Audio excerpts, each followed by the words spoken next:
نحمده ونصلي ونسلم على رسوله الكريم اما بعد فاعوذ بالله من الشيطان الرجيم بسم الله الرحمن الرحيم ان الله وملائكته يصلون على النبي يا ايها الذين آمنوا صلوا عليه وسلموا تسليما لبيك اللهم صل وسلم على سيدنا ومولانا محمد وعلى آل سيدنا ومولانا محمد صاحب الوجه الانور والجبین الازہر صلاۃ و سلام علیک یا سیدی یا رسول اللہ وعلی آلک و اصحابک یا سیدی یا حبیب اللہ فهو الحبیب الذی ترجى شفاعته لكل حول من الاحوال مقتحم یا رب بالمصطفى بلغ مقاصدنا واغفر لنا ما مضى یا واسع الکرم یا رب صلی وسلم دائما ابدا علی حبیبک خیر الخلق کلہم صلی اللہ تعالی علیہ وسلم۔ حمد و صلاۃ و سلام کے بعد آج جس حدیث پاک کو درس کے لیے ہم نے منتخب کیا ہے اس میں اللہ کے محبوب صلی اللہ تعالی علیہ وسلم نے اسلام میں شریعت مطہرہ میں بڑوں اور چھوٹوں کے حقوق کو بیان کیا گیا ہے، اور یہ اسلام کی خوبصورتی ہے، شریعت کی خوبصورتی ہے کہ جہاں اس نے حقوق اللہ کو بیان کیا ہے وہیں شریعت مطہرہ نے ہمیں حقوق العباد کی بھی تلقین فرمائی ہے، اور حقوق العباد میں والدین کے حقوق،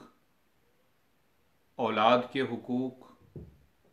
قرابت داروں اور رشتہ داروں کے حقوق،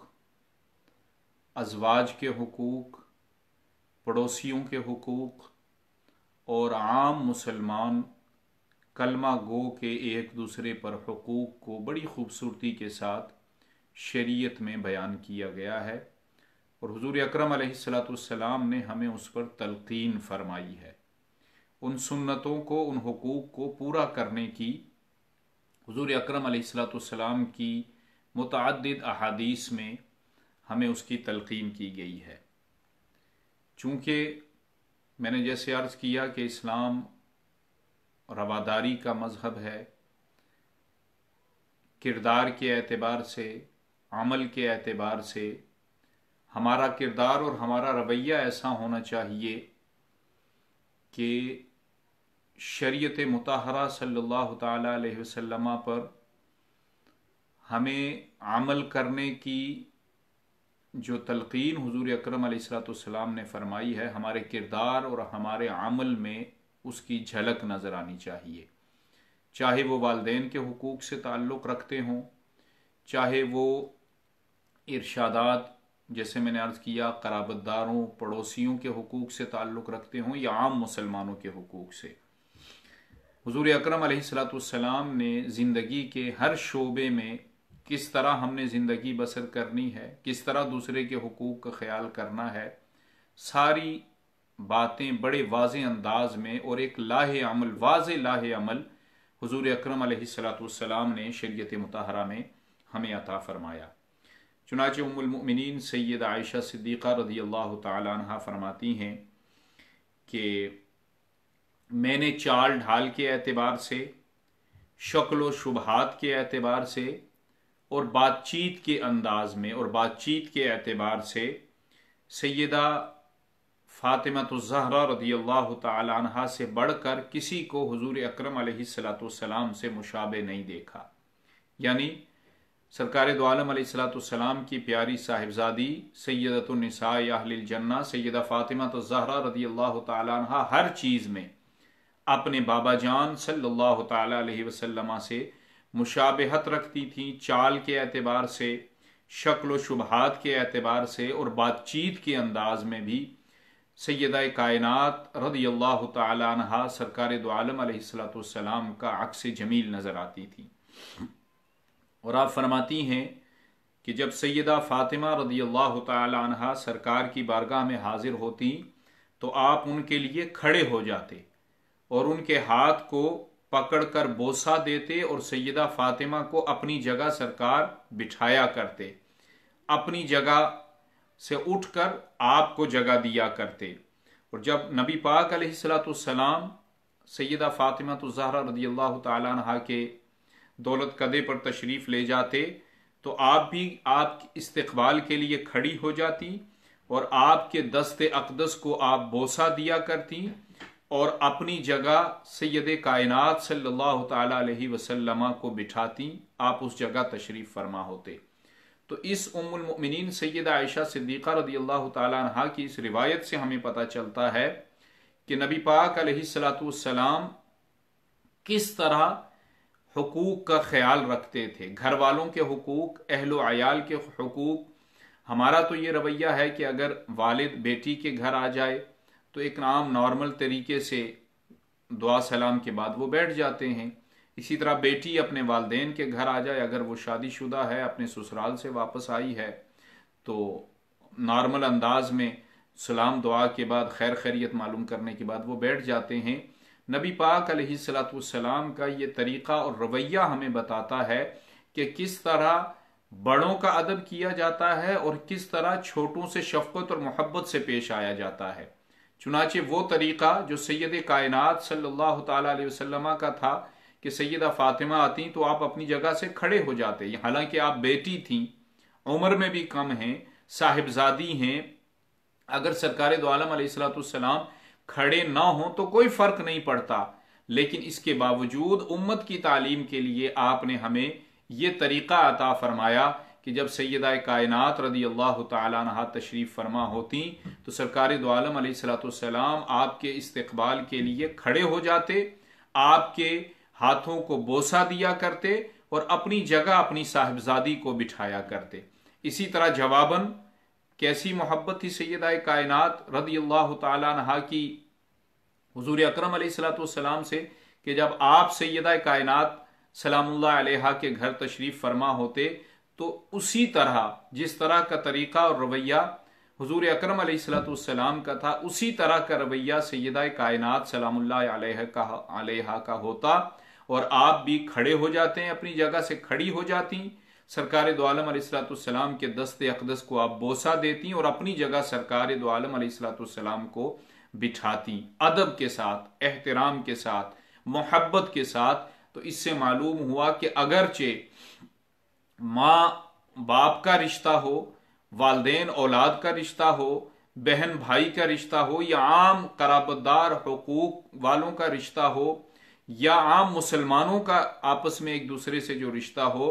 ادب اور احترام اور محبت سے اگر ایک دوسرے سے ہم پیش آئیں گے تو یہ اللہ کے پیارے نبی علیہ الصلوۃ والسلام کی سنت پر بھی عمل ہوگا اور اللہ اور اس کے رسول صلی اللہ علیہ وسلم کی رضا اور خوشنودی بھی ہمیں حاصل ہوگی۔ اور اسی طرح ایک اور روایت میں آتا ہے کہ نبی پاک علیہ الصلوۃ والسلام نے حضرت انس فرماتے ہیں، حضرت ثابت سے روایت ہے کہ حضرت انس رضی اللہ تعالیٰ عنہ سے کہا میں نے، کیا آپ نے اپنے ہاتھوں سے نبی پاک علیہ الصلوۃ والسلام کو مس کیا تھا؟ تو آپ نے فرمایا ہاں۔ تو آپ جب حضرت انس رضی اللہ تعالیٰ عنہ نے یہ فرمایا حضرت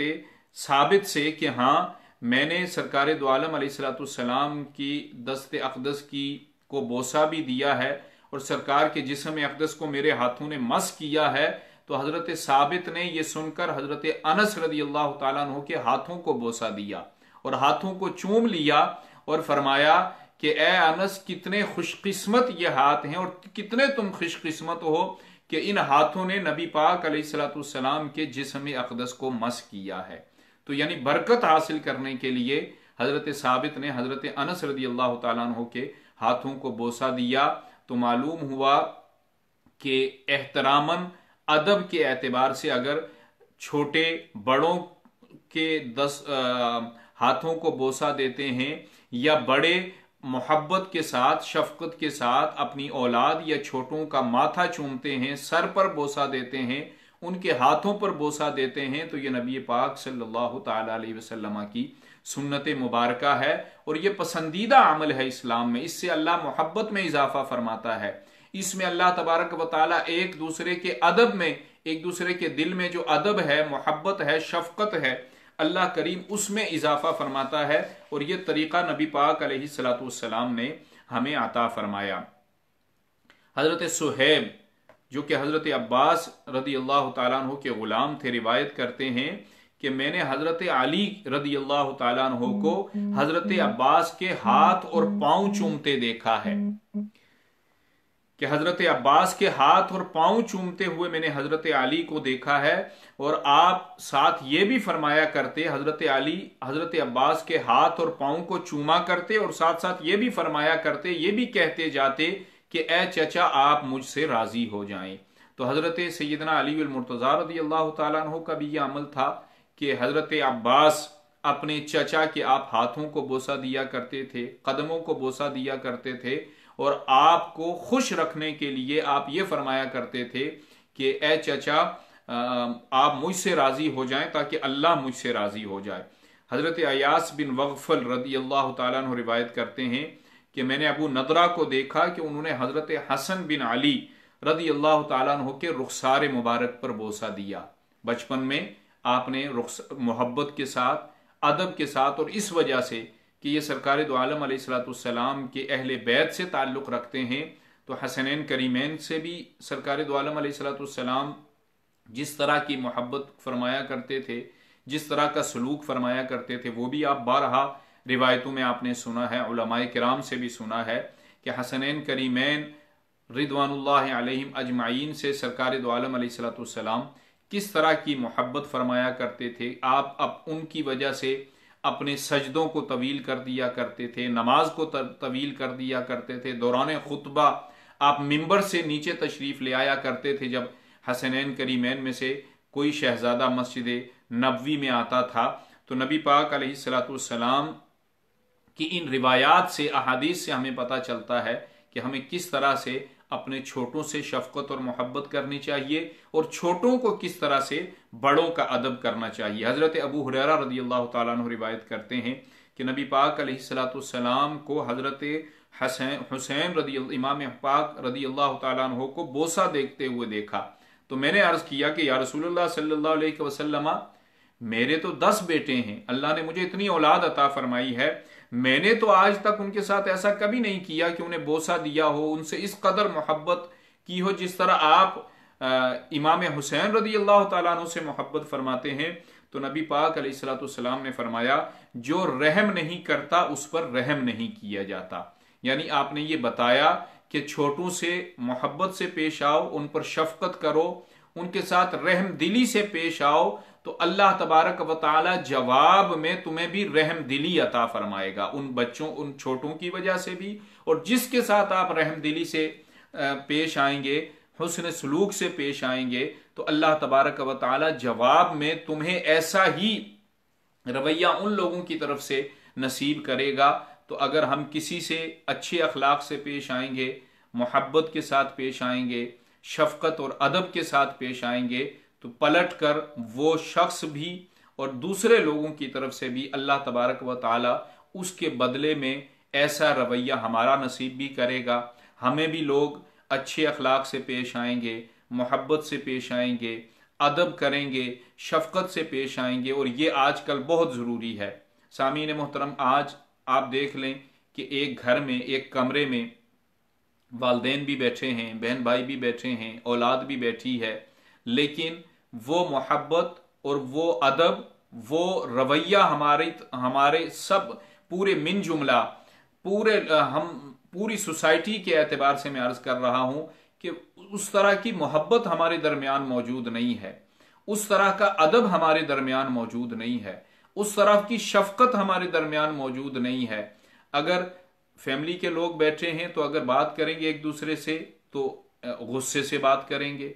ایک دوسرے پر طنز کریں گے، ایک دوسرے کو غصہ دکھائیں گے، تو یہ رویہ جو ہے اس سے محبت میں کمی ہوتی ہے، اس میں ایک دوسرے کے ادب میں کمی ہوتی ہے، شفقت میں کمی ہوتی ہے۔ اس سے نبی پاک علیہ الصلوۃ والسلام نے اور شریعت نے اس رویے سے ہمیں منع کیا ہے۔ ہاں، اگر چھوٹوں سے کوئی غلطی ہو گئی ہے تو محبت کے ساتھ، شفقت کے ساتھ انہیں ہمیں سمجھانا چاہیے، اور اگر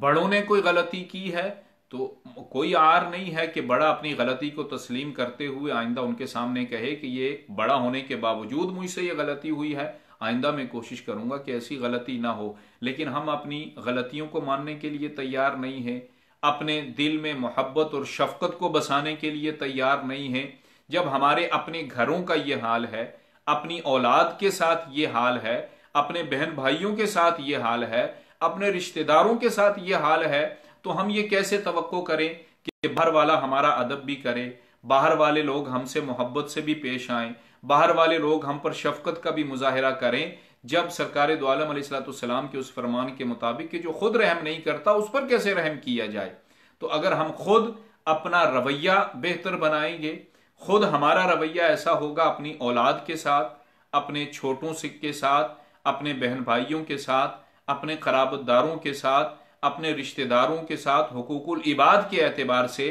اگر ہم کوئی کمی کوتاہی نہیں کریں گے تو جب آپ باہر نکلیں گے دوسرے لوگوں سے، اہل ایمان سے اور دوسرے لوگوں سے آپ ملیں گے، ان سے ملاقات کریں گے، تو اللہ کریم خود بخود ان کے دل میں آپ کے لیے محبت کو پیدا فرما دے گا، ادب کو پیدا فرما دے گا، خلوص کو پیدا فرما دے گا۔ لیکن شرط یہ ہے کہ پہلے یہ کوالٹیز اور یہ صفات ہم نے اپنے اندر پیدا کرنی ہے، اپنی ذات سے اس کو شروع کرنا ہے کہ ہمارا رویہ گھر میں کیسا ہے، اولاد کے ساتھ ہمارا رویہ کیسا ہے، اگر والدین حیات ہیں تو والدین کے ساتھ ہمارا رویہ کیسا ہے، بہن بھائیوں کے ساتھ ہمارا رویہ کیسا ہے، دیگر پڑوسیوں کے ساتھ ہمارا رویہ کیسا ہے، قرابت داروں اور رشتہ داروں کے ساتھ ہمارا رویہ کیسا ہے۔ اگر ہمارا اپنا رویہ اچھا ہوگا تو اللہ تبارک و تعالی اس کے بدلے میں ہم سے لوگوں کا رویہ بھی اچھا فرما دے گا، اللہ ہماری محبت کو ان کے دل میں ڈال دے گا، شفقت اور ادب کو ان کے دل میں ہمارے لیے پیدا فرما دے گا۔ تو یہ سب سے پہلے ہمیں اپنی اصلاح کرنی ہے۔ اور جیسے میں ہمیشہ عرض کرتا ہوں کہ اس ماہ مقدسہ میں جہاں دیگر نیکیوں کی ہم کوشش کرتے ہیں کہ نیکیوں کو اپنانے کی کوشش کریں، کوئی اچھی خصلت اپنانے کی کوشش کریں، کوئی ایسی سنت مبارکہ پر عمل کرنے کی کوشش کریں کہ جس کا ہمیں بھی فائدہ ہو اور دوسرے افراد کو بھی اس پر عمل کرنے سے فائدہ نصیب ہو، تو پہلے خود ہمیں اپنے آپ سے ابتدا کرنی چاہیے کہ اس سنت مبارکہ پر ہم خود عمل کرنے کی کوشش کریں، ان احادیث طیبات پر ہم خود عمل کرنے کی کوشش کریں۔ جب ہم عمل کرنے کی کوشش کریں گے تو اللہ تبارک و تعالی بدلے میں ہمیں اس کا اجر بھی عطا فرمائے گا اور اس کا بہترین صلہ اور بدلہ اللہ تبارک و تعالی جواب میں ہمیں نصیب فرمائے گا۔ اللہ کریم سے دعا ہے کہ وہ سرکار دو عالم علیہ السلام نے والدین کے لیے جو اولاد کے حقوق بیان کیے ہیں، اولاد کے لیے جو والدین کے حقوق بیان کیے ہیں، بہن بھائیوں کے لیے جو ایک دوسرے کے حقوق بیان کیے ہیں، رشتہ داروں کے لیے جو ایک دوسرے کے حقوق بیان کیے ہیں، قرابت داروں کے لیے، پڑوسیوں کے لیے جو ایک دوسرے کے حقوق بیان کیے ہیں، اور عام مسلمانوں کے جو ایک دوسرے کے حقوق شریعت میں بیان کیے ہیں، اللہ کریم ان حقوق پر عمل کرنے کی توفیق عطا فرمائے، ان حقوق کو پورا کرنے کی توفیق عطا فرمائے۔ اللہ کریم آپ سب پر اپنا خصوصی رحم و کرم نازل فرمائے۔ ہمارے مسجد کے بہت سارے ہمارے ساتھی نمازی، ان کے اہل خانہ میں سے جو احباب بیمار ہیں، جنہوں نے دعاؤں کے لیے کہا ہے، اس آخری عشرے کا صدقہ اللہ تبارک و تعالی بیماروں پر اپنا رحم و کرم نازل فرمائے۔ جو پریشان ہیں اللہ کریم ان سب کی پریشانیوں کو دور فرمائے، بالخصوص اس وبا سے، اس وائرس سے اللہ تبارک و تعالی امت مسلمہ اور عالم انسانیت کو نجات عطا فرمائے۔ اللہ کریم اس ماہ مقدسہ میں جو کی گئی ہماری نیکیاں ہیں، جو ہم کر رہے ہیں، اللہ تبارک و تعالی ان میں سے ان کی برکات ہمیں نصیب فرمائے، اور اللہ کریم تمام امت مسلمہ پر، آپ سب پر اپنا خصوصی رحم و کرم نازل فرمائے، صحت و عافیت اور سلامتی نصیب فرمائے۔ اپنی دعاؤں میں مجھے بھی یاد رکھیں اور تمام مؤمن مومنات، مسلمین مسلمات کے لیے دعا فرمائیں اور تمام امت مسلمہ کے لیے دعا فرمائیں۔ اللہ تبارک و تعالی سب کو